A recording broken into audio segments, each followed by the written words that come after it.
Lord, when we ponder who you are and what you did, we can only say thank you, thank you, thank you. And we do so in Christ's name.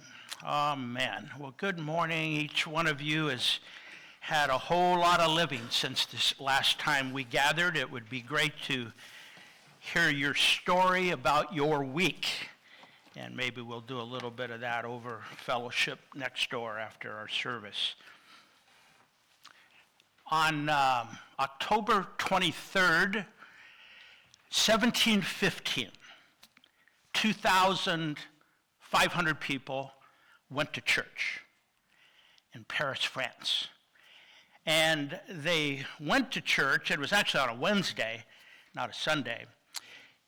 They went to church because they wanted to attend the funeral of King Louis XIV. Louis had reigned in France for 72 years. So almost no one could remember any other king but Louis. And like a lot of kings, Louis was slightly full of himself. And he would almost say or do anything to make sure he was the center of attention. And he took on this title of the Sun King. And he told people, I am the source of light and enlightenment. And then toward the end of his life, some of his staff went to him and said, well, we should add, you're not only the Sun King, but you should be Louis the Great. So he ended his reign as Louis the Great, as well as the Sun King. So when the people came into church, they were not surprised by what they saw, but they were surprised by what they heard. Because when they went into the church, they realized that this was in keeping with Louis XIV, who had spent his whole life being the center of attention. So he had actually written out instructions for his funeral. He was to be buried in a gold coffin, casket. The coffin would be set right before the pulpit.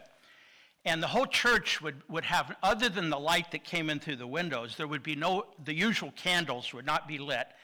There would be one candle, and it would be right above the coffin.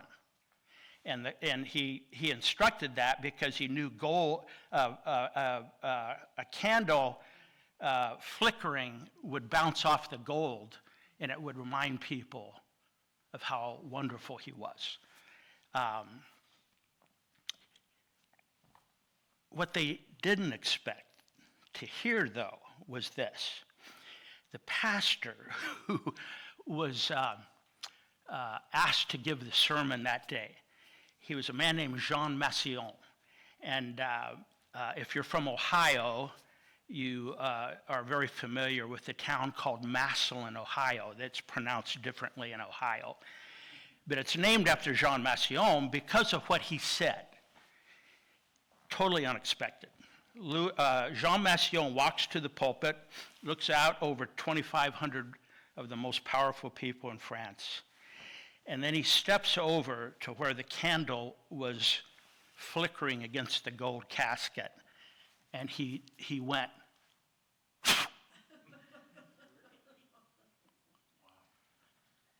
And then he stood back in the pulpit and said these memorable words that nobody expected. My friends, in the hour of death, only God is great. And then he went on from there to explain why he believed that. Because Jean Massillon was actually someone who really did believe every word from beginning to end of the Bible. He was a student of Scripture. He understood that there's only one light of the world, and it wasn't Louis XIV. And he was noted even years later for being one of the great Bible teachers in France. And somehow those shocking words didn't cost him his life, which could happen in other times and other places. But where you ask yourself the question, where does someone get that kind of courage to stand up at a moment like that and say those kind of words? Well, he got his courage from this. Because starting with Genesis chapter 1, he believed that God is the creator of all things, and human beings are the crown of creation, but there's only one God, and it's not any human being, even a king.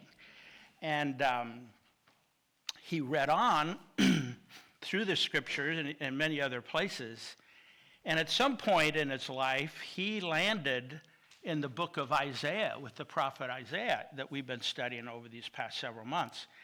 And he saw, especially in chapter 6 of Isaiah that we initially looked at back in the fall, that kind of like his own experience under Louis XIV for 72 years, Isaiah had also grown up with a king that hardly anyone could remember not being there. Because in chapter 6, verse 1, it says that in the year that King Uzziah died, Isaiah goes into the temple and gets a glimmer of the Lord sitting on his throne, the real throne. And Uzziah had been king for 52 years. Not 72 like Louis, but 52 is a long time. Very few people could remember him not being king. And so one of the things that Isaiah was dealing with was, how do you adjust and adapt to a world that's no longer led by a familiar person? Whether you like that person or not is immaterial. The fact is, even if you've grown up with someone that you don't like in charge of your nation, 52 years, you're used to them. You've adjusted, you've adapted. And now you're in uncharted waters. Now what happens when they're gone? And so Isaiah's whole prophecy that his whole lifetime as a prophet, it all gets settled right there, doesn't it? And we think he was about in his early 20s at the time, so he's a young man. But he sees the Lord high and lifted up. And what does he say? He says, "Woe is me, because I have seen the Lord." And then he goes on to say, "I'm a man of unclean lips. I live among a people of unclean lips. And my eyes have seen the King." Not a king, the King. The King, God himself. And then he gets this commission, as we saw a few months ago. God tells him, you are to keep saying to the people of your generation, keep on seeing, keep on hearing, but don't understand, don't perceive. And essentially, Isaiah lives another 50 years. We think he was about 74, 75 when he died. Lives through 3 other kings. But no one in his lifetime apparently listened to him. And so this is a little bit of review because we're coming to the end of this. Actually, we're going to spend just a few more weeks in the book of Isaiah. But as we saw a couple of weeks ago, he then moves, the first 39 chapters are all the words God gave him for people that were in his generation while he was alive. At 39, when you move from chapter 39 to chapter 40, you jump ahead 100 years. When the 2 southern tribes, Judah and Benjamin, were taken into captivity in Babylon. And so Isaiah is now speaking words to a generation that he wouldn't be alive to see. And the people had been taken into captivity. They'd been deported from their home city, their home nation. And what is the problem that they're dealing with? And we said this a couple of weeks ago, but in chapter 40, it just summarized chapter 40, verse 27. Why do you say, O Jacob, why do you speak, O Israel, my way is hidden from the Lord, and my right is disregarded by my God? And so you have people for 70 years away from their home country and town and nation in captivity, And they just think that God has forgotten about them for 70 years. And they're saying, where are you, God? Where are you, God? And so Isaiah basically spends the rest of the chapters in the 40 from chapter 40 to chapter 49 before he comes up with the ultimate solution. But what he's trying to say up until chapter 52 that we're going to look at over the next 3 weeks in chapter 53, he's trying to say to them, he's trying to remind them of two basic things. And we read this a couple weeks ago, and I just want to, one more time, that God gives them all this evidence of why he has not forgotten them. It's the nature, character of God. But in chapter 49, he makes this very poignant description of why he has not forgotten them. And he says in chapter 49, verse 14 to 16, you have said to me, the Lord has forsaken me. My Lord has forgotten me. Can a woman forget her nursing child? That she should have no compassion on the son of her womb? Even these may forget, yet I will not forget you, says God. Behold, I have engraved you on the palms of my hands. Your walls are continually before me. So the first thing God says to them is, you have a problem. We need to uncover it.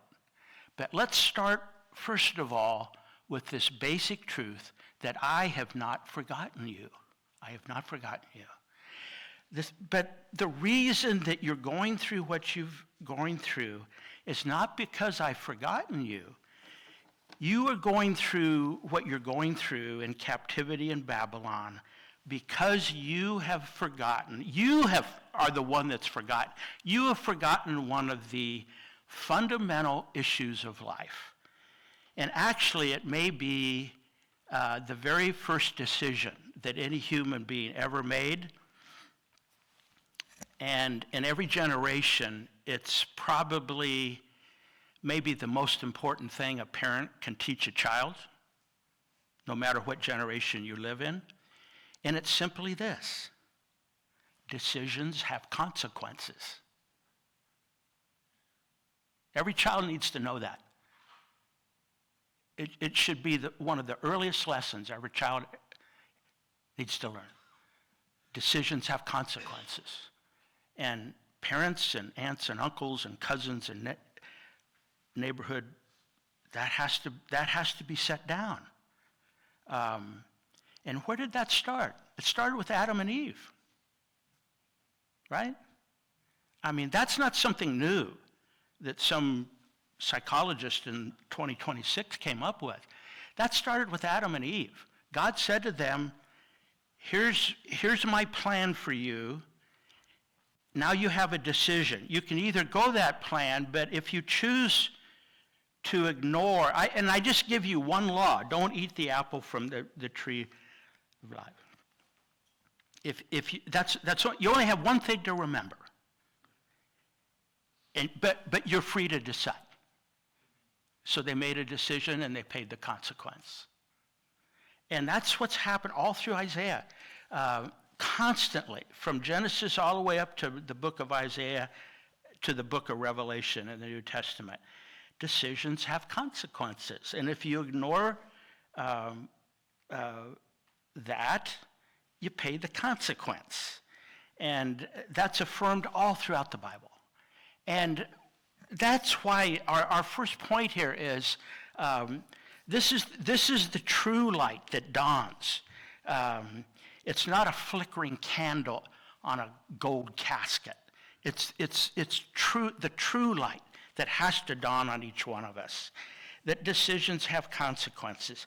And part of the consequence was the 10 northern tribes of Israel ignored their kings, and everyone else ignored God's plan for them, and they were taken in captivity by the Assyrians. The two southern tribes, Judah, Benjamin, eventually ignored God's plan.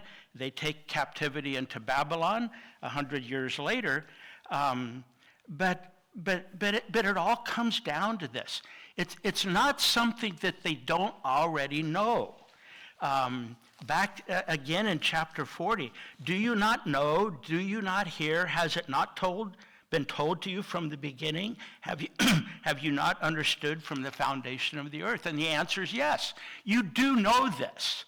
And you know something, you just think about your own life. Most of life is not a discovery. Most of the problems in life demand to be uncovered rather than discovered, because and it may not be you that covered them up. It might be someone else, because you not only, and I bear the consequences for my own decisions, but I also bear the consequences from other people's decisions, right?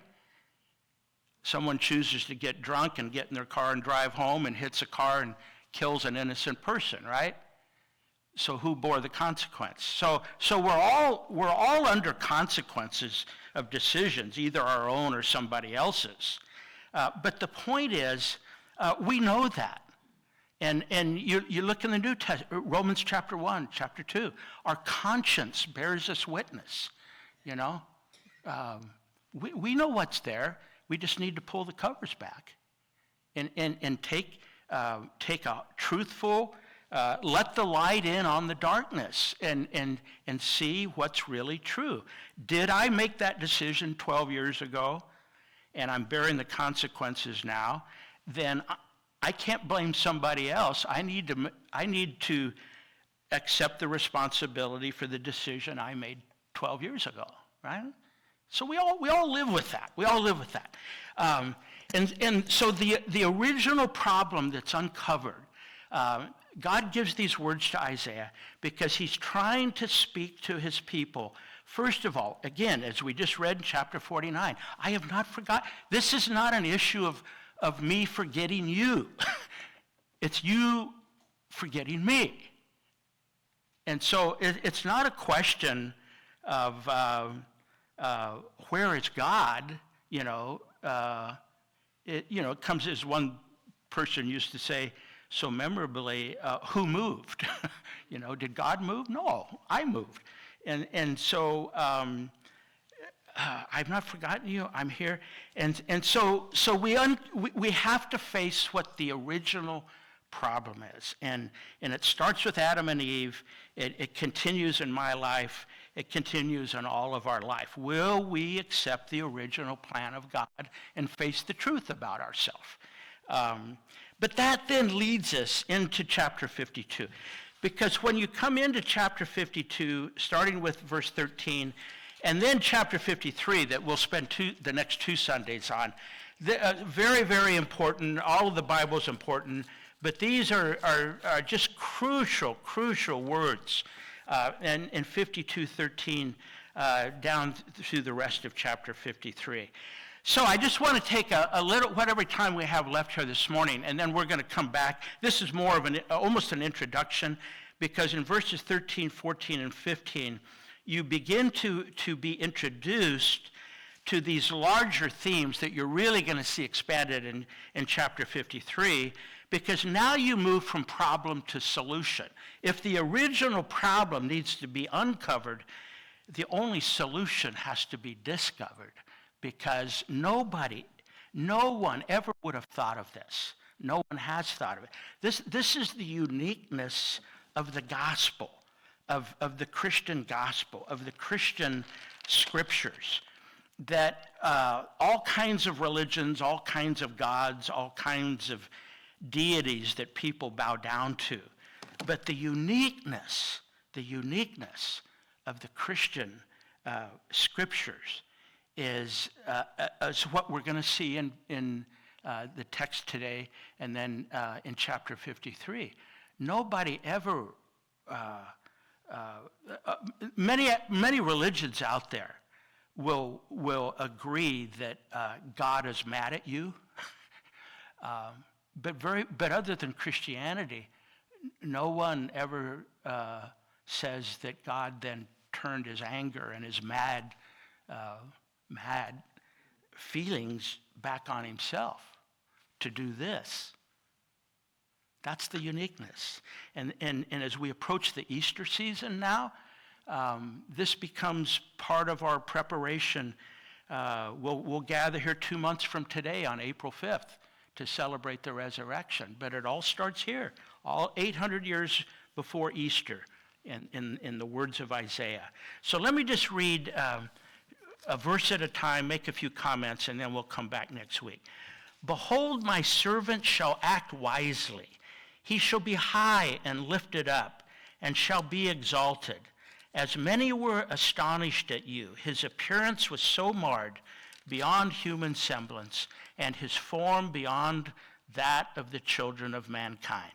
So shall he sprinkle many nations. Kings shall shut their mouths because of him. For that which has not been told them, they see. That which they have not heard, they understand. So here comes the solution that it can't be uncovered because none of us were responsible for it. There is no solution other than a vertical intervention. Because along with, whenever you see generation after generation after generation making decisions and ignoring the consequences, you also see then generations that are just living horizontally. And God looks at that and he says, unless I intervene, unless there's a vertical intervention that ends up on the cross, there's no solution. And no one else thought of that. No other religion thinks of that. In verse 13, you're introduced to this thought about the servant. Who is the servant? Who is the servant? One of the best ways to understand that is jump ahead 800 years. In Matthew's Gospel, chapter 20, verse 28, what does Christ himself say? He describes himself as the Son of Man. You've heard that term. And he says, the Son of Man has not come to be served, but to serve and give his life as a ransom for many, right? And so this is the first really definitive statement in Isaiah that the servant is the coming Messiah, who we believe then is Jesus himself. And my servant comes to act wisely. What does it mean to act wisely?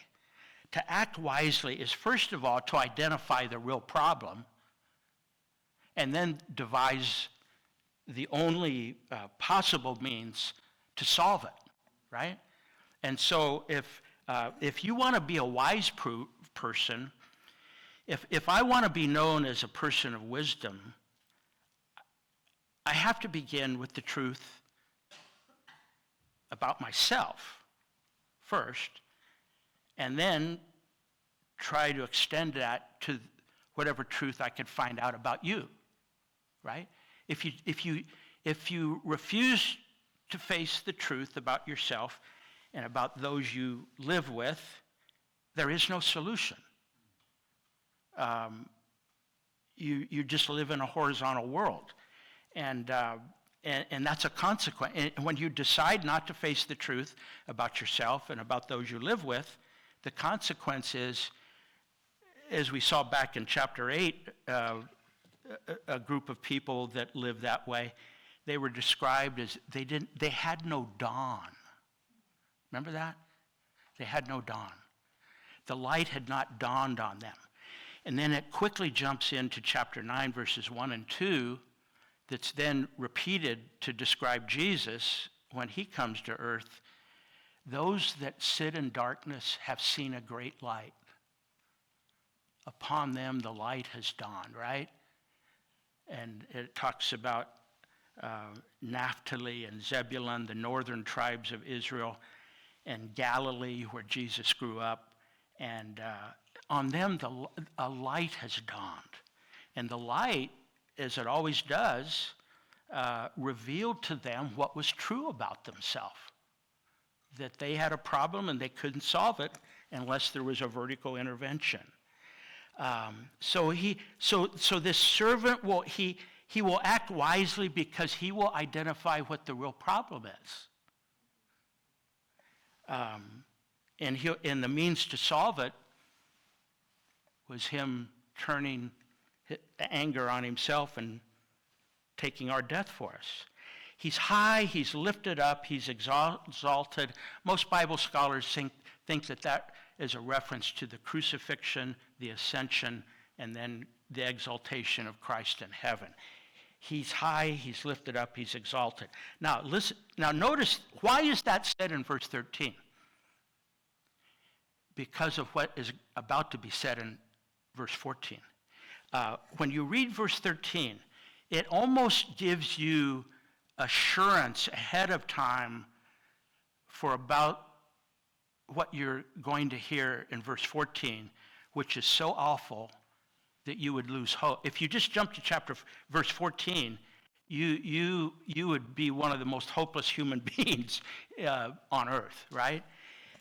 And so God gives these words to Isaiah and says, the servant, the coming Messiah, will be high, lifted up, and exalted.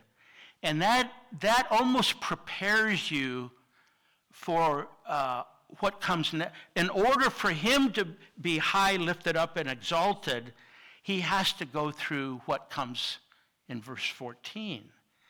Many were astonished at you. Appearance was so marred, beyond human semblance. This is an appearance of a man that's not only and friends, and we'll talk about this more in the next 2 weeks. But when you prepare your mind and your heart for Easter, this is a very subtle thing, and if you don't watch out, you might miss this.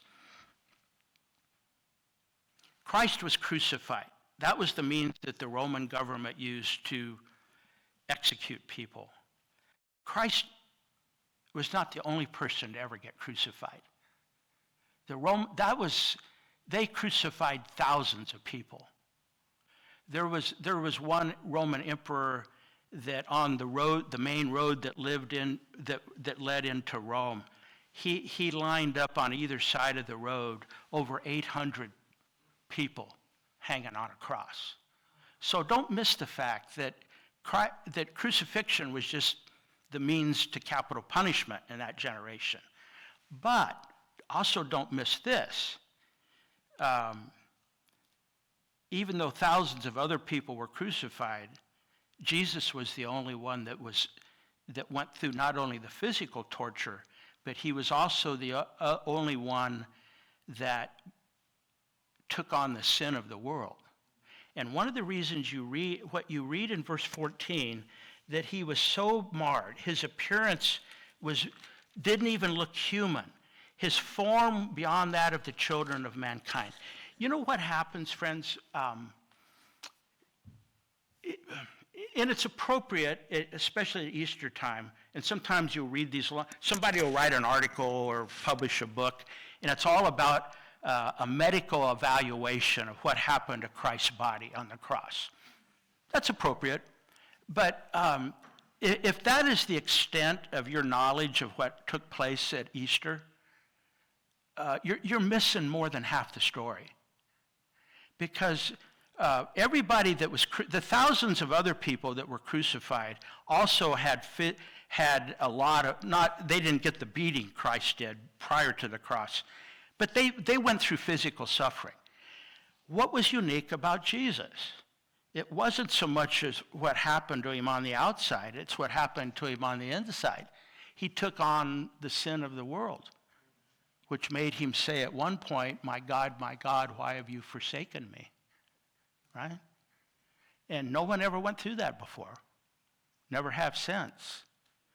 And so part of what you see, what people noticed about Christ's body, it was what crucifixion does to a human body, but it was far deeper than that, far deeper. it all came from the inside out, and it was expressed on the outside. And so really what you see also that in these verses is that you come back to this notion of those that are the kings of the earth, right? He shall so sprinkle the many nations that it causes kings to shut their mouths because of him. Why? That is such an interesting phrase, isn't it? He sprinkled the nations. What does that link him with? Go back to the temple, the sacrifices in the temple that were just temporary, right? It was the ritual of sacrificing an animal. But also beyond that, when a person had leprosy, and then they went through a cleansing time of a separation and cleansing, if they came back to the priest and said, "I'm now cleansed of leprosy," what would the priest do? He would take some of the blood of the sacrificial animal and sprinkle it on the leper and say, you can now come back into community. You don't have to live by yourself out in the desert. You're accepted back into the community. And Jewish people would have understood this when they read this verse. But he also says he will sprinkle the nations. Where does that go back to? It goes back to chapter 9, verses 1 and 2. The light has dawned on the tribes of Naphtali and Zebulun, but then he adds that phrase, Galilee of the Gentiles. And so what this is saying here is, and this is why kings shut their mouth, because every king in the ancient Near East, and true today too, a king by definition has a localized authority, right? You're only the king. You're only the king of this geographical space. But what if someone comes along and says, by my blood, by my death, I'm going to include the whole world, all the nations, not just your kingdom, but all of them. I sit above all your kingdoms. That's what Dwight just read in Psalm chapter 2, right? And so this is just an indication of the startling impact of this coming servant. And so what's the result of these? These kings will begin to see, begin to hear, and they'll at least have a little bit of understanding. The end of verse 15. Just want a couple closing thoughts, and then we'll pick this up again next week. Go back to the funeral of Louis XIV. Again, as we said earlier, why did Jean Massillon have that ability to say those words, only God is great, at the moment of death? Because he understood Genesis chapter 1. He understood Isaiah chapter 6. Supremely, though, he understood this. He understood this. When Jesus, the night before he was crucified, said, I want you to remember, every time you do this, I want you to remember my death, and most of all, why I died, until I come again. Because in the hour of death, only God is great. Let's sing, and then we will rejoin this scripture next Sunday.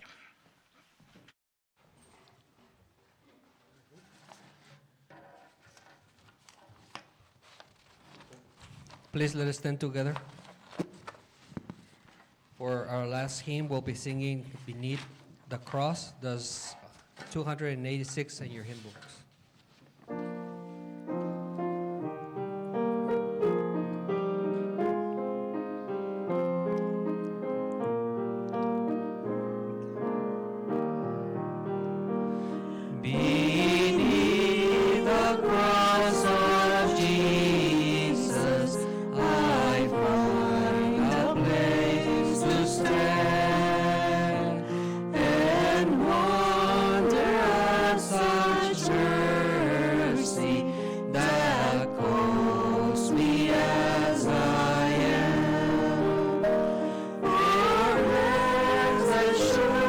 Discord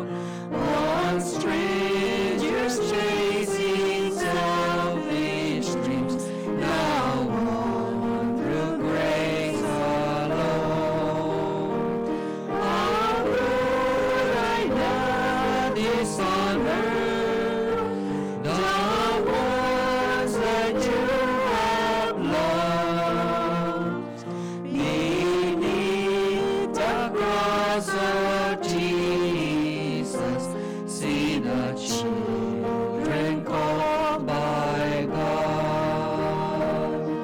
Beneath the cross of Jesus, the blood before the crown, we follow in His footsteps, where promised hope is found. How great the joy before us, to win His perfect bride. Beneath the cross of Jesus, we will gladly live our lives. If you believe that, you can also believe this. O death, where is your victory? O death, where is your sting? The sting of death is sin, and the power of sin is the law. But thanks be to God, who gives us the victory through our Lord Jesus Christ. Therefore, my beloved, be steadfast, be immovable, always abounding in the work of the Lord, knowing that in the Lord your labor is not in vain. Go in peace to serve the Lord and one another.